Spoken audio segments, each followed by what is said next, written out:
All right, welcome. My name is Robert LaFrance. Welcome to Cash Flow Secrets for Military Real Estate Investors. Before I got involved in commercial real estate, I was a Navy diver for 7 years, and I really liked Navy diving, but I liked the idea of making more money on my terms, living my life according to my terms and values, and being with my family as much as I wanted. So, without all the fluff, I'm going to jump right into my mind map. Okay, and my mind map is available at mindmaprobber.com, and you'll get all of the things to successfully start investing and acquiring real estate deals, cash flowing real estate deals in 8 steps. Okay. So, excuse me, this is where we're at. This is what it's going to look like when you get this. Okay. 8 steps to cash flow, secrets for military real estate investors. Go to mindmaprobber.com to get yours for only $9. Okay. I'm going to scroll up to the very beginning because this is where we got to make a decision. Okay. What role in the real estate investing game do you want to participate in? There's a lot of roles. Okay. I started mine as a real estate agent. And then I was looking at these closing disclosures. I'm like, man, these sellers are making a lot more than what I'm making. I'm making less than 3% of the purchase price. These guys are making a lot more. And that was just single families. Okay. And so if we're looking at the cash flowing business, we're looking at mobile home parks, RV parks, multifamilies that are commercial, residential, over 5 units, and anything that you can essentially third party manage and wake up to deposits and wake up to checks. Okay. We want hands off. Okay. So you want to make the decision to be the cash buyer. I think this is the best option. And here's why. You get to focus on the cash flowing assets, like I was saying, like I already described, with the intention of having licensed and insured professional management in place. So, like I'm saying, hands off professionals handling the thing. It's their business to handle it on your behalf. And so you can live your life doing whatever you want, whether it's with your family or traveling the world, going on cruises, whatever. So you want to do the hands-off approach. That's how I do it. That's how I recommend you do it, because nobody wants to get caught up doing things that they don't want to do. All right, so let's check out these branches. When you remove when you focus on these type of assets, you get to remove the obstacles that come with purchasing a single family home. Okay. I remember being a real estate agent, having to deal with appraisals, VA home appraisers, comparables, people wanting more than what the property is worth, and, dealing with the market and all that stuff, overpaying for properties. That's not something that we do as real estate investors. We want to get deals. We need to get the purchase price less than 70% of the value to not be over, to avoid being over leveraged and protecting our real estate lenders. Okay. And this is where the money's made. Okay. So when you switch from single family homes to cash flowing multifamily assets over 5 units, you get to remove a lot of the obstacles and hurdles that you would normally be dealing with, and you get to earn more income. You get paid more. Is that what you want? That's what I want. Okay. I want to get paid more for doing less. Be mad at me, hate me if you want to. It's okay. So you get to avoid the comps, the appraisals, and you get to avoid the less cash that you would normally be handling, in addition to the normal maintenance that you'd be doing. I mean, I have one single family rental. I've had 2 single family rentals. Don't get me wrong. I sold one, got 45 grand at closing. That was super awesome. I had been renting it out for 3 years. I was waiting for the market to be right. Did it. Cool. But it's a gamble because I was only making $100 a month renting that thing, dealing with tenants, dealing with toilets, and also maintaining and making repairs from like storms and stuff like that. I ended up putting like $900 into the property. Not that bad, but if it was a different type of property, if washing dishwashers are breaking and all these different things, you could be putting money into these things because not all tenants take care of your property. Okay.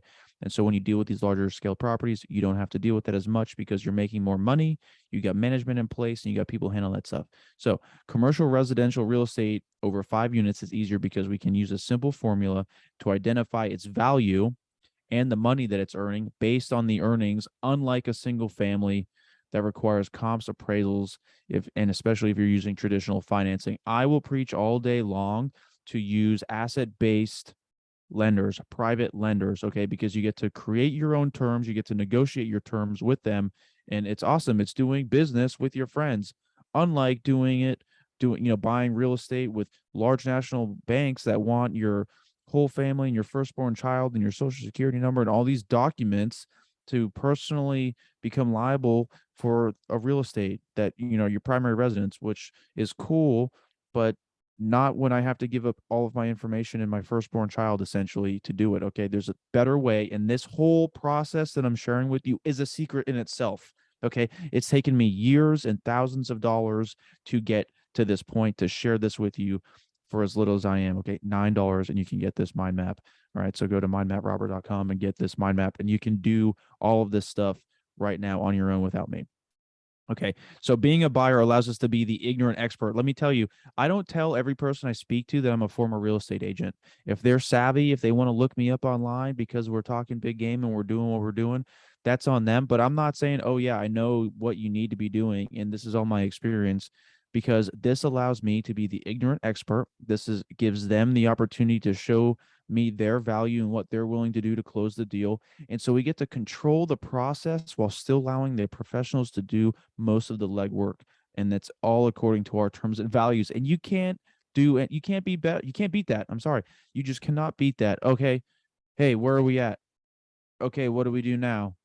Well, what if we do this? Okay, cool. Let me know when that's done. Does that sound awesome or what? Do less, say less, right? Okay.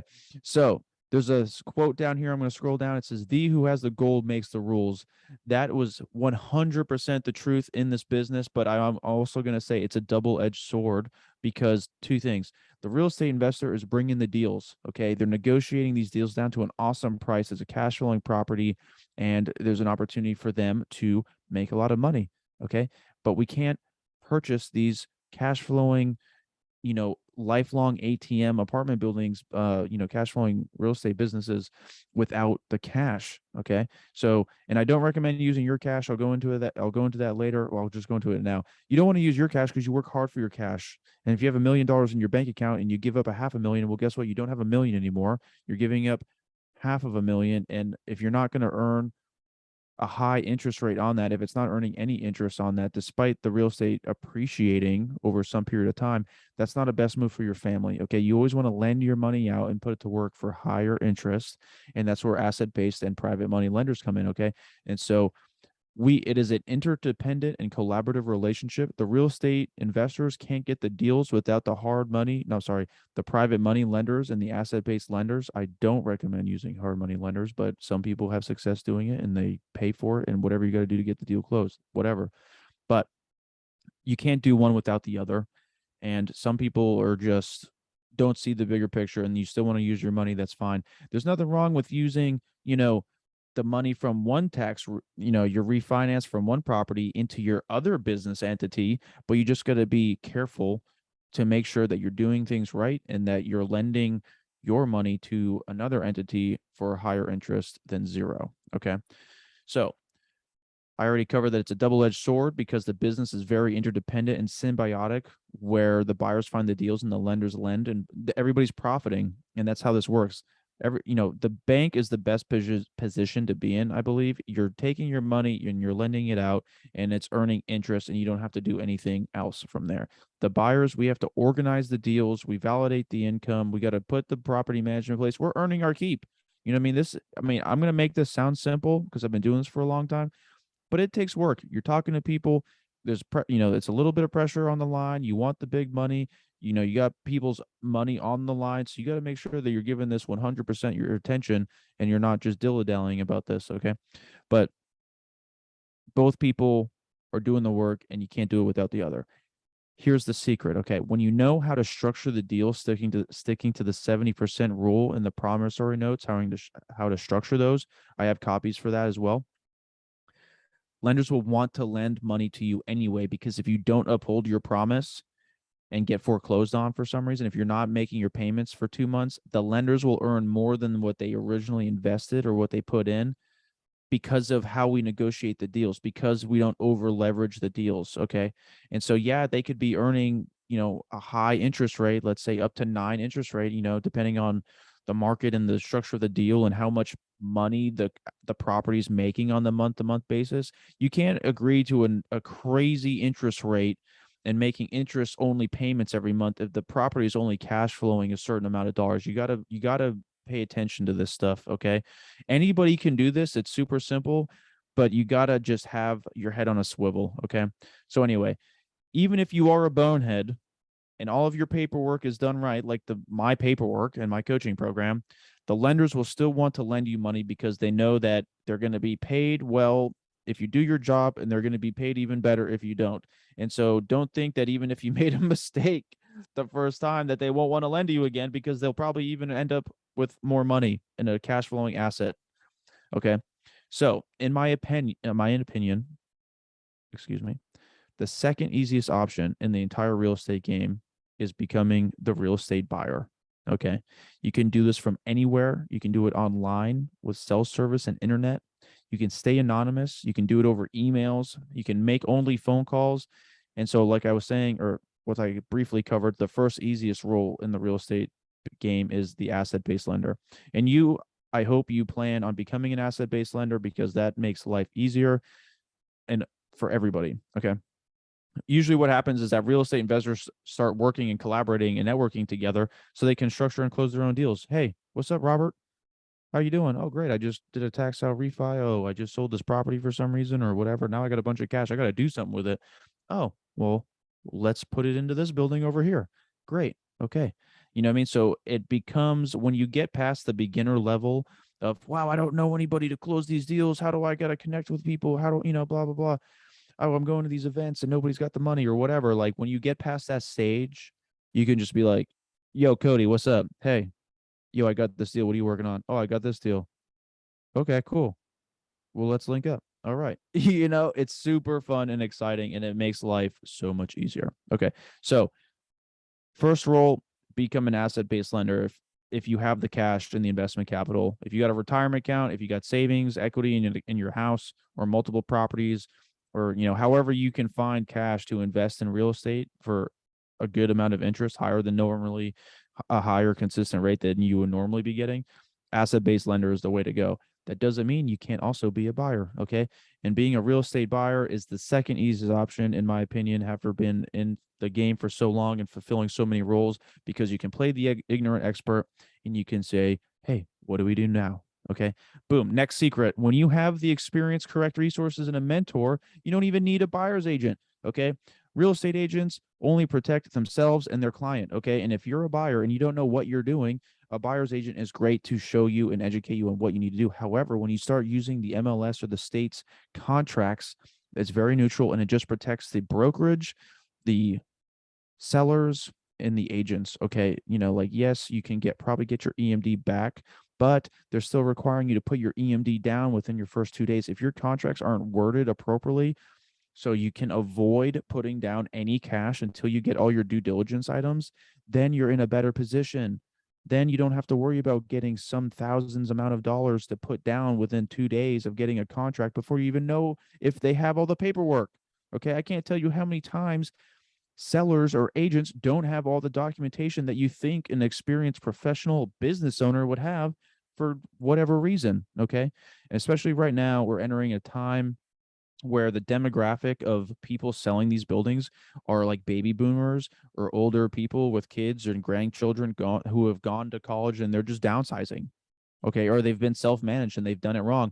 Or it might even be the next you. I hope it's not. I promise. I hope it's not. But it might be the next you that thinks that you can just do this real quick and not even sweat it. And the next you're in over your head, and you got a 14-unit apartment building somewhere that's half complete and it's vacant, not collecting any cash flow, because you think that, oh, I'll just take on this project and I'll put money into it and then it'll just be rented and it'll be easy. No, it doesn't always work that way. That's why we focus on cash flow, things that are making money right now. We're buying and purchasing based on performance, not potential. Okay. And so that's a huge phrase that I've implemented in every area of my life. And I've seen tremendous growth, peace, and that's all that matters. Okay. So we buy based off of performance, not potential. Okay. So you want to buy cash flow. Next secret. Contacting seller agents will automatically bring you more deals. Okay. They want to sell you the deals so they can earn their living. Real estate brokers, listing agents, buyer's agents, they are earning their living because they're hopped up on real estate game motivation. Okay. They want to be a real estate agent. They want to jump through the hoops and do all the stuff and show you their value and like host events and show you how they can help you find your perfect property. Okay. And the great thing about this is that if you're in the military, You might go on deployment. You might go on TAD. You might go on a work trip. You might be in Key West having a great time for 2 weeks doing a workup dive. Whatever it is that you might be doing, okay, you can show up for a little bit and then disappear and then show up and be like, hey, I'm back. What do you got for me? Hey, I'm that cash buyer. What do you got for me? And they'll be like, oh, well, that other one already sold or isn't available anymore, but I got these ones. You know what I mean? So much better to be like, hey, what's up? What do you got for me? First, you're a boss. You're a boss. Okay. Excuse me. I didn't mean to burp into the microphone, but I'm excited. All right. So that's it for step number 1 of 8 steps to cash flow, secrets for military real estate investors. If you want this, you can get it for $9 on my website, mindmaprobert.com, and where you're going to have 8 steps that essentially this is damn near like you can pretty much do this on your own. Like if you're a semi-intelligent human being, you can read this and then start making moves and get results. Okay. This is the biggest thing, when they say in marketing, when you're like pitching information, like I'm going to talk marketing because that's what we do. We're going to be marketing deals and properties. And since I'm talking to you about my mind map and becoming a commercial real estate investor, I want you to get results. I don't want just your $9. Okay. I hope we collaborate and work together and help grow each other because I'm former Navy diver. Okay. I know what it's like to get out of the military and want to provide for my family. And so you need to make the decision and take action. Okay. And if you make the decision to take action, if you be a doer instead of a don'ter, this mind map will help you get your foot in the door. Okay. I learned on Bigger Pockets. Everybody said, I think I've even heard Grant Cardone say it. They'll be like, listen, ignorance on fire is better than knowledge on ice.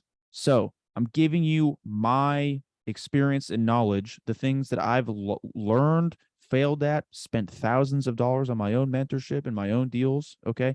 Doing this for you to take and absorb in a digestible way for you to go make serious cash and just get a huge bump in your learning current turn graph. Okay. So once again, my name is Robert LaFrance. Thank you so much for tuning in to Cash Flow Secrets for Military Real Estate Investors. We just addressed the 8 steps to cash flow secrets. And you can go to mindmaprobert.com and get this mind map where you're going to get access to all the information that you need to successfully get seller and agent leads into cash flowing multi-family deals, listings in your inbox by going to mindmaprobert.com. If you liked this video, make sure you liked it. Drop a comment below what you liked and what you learned so we can maintain each video as a living document so the next person can come up and see what you learned and learn what you did and then see if we can snowball and build the momentum. Okay. Make sure you subscribe because there's going to be a lot more coming to this. And thank you so much. Goodbye.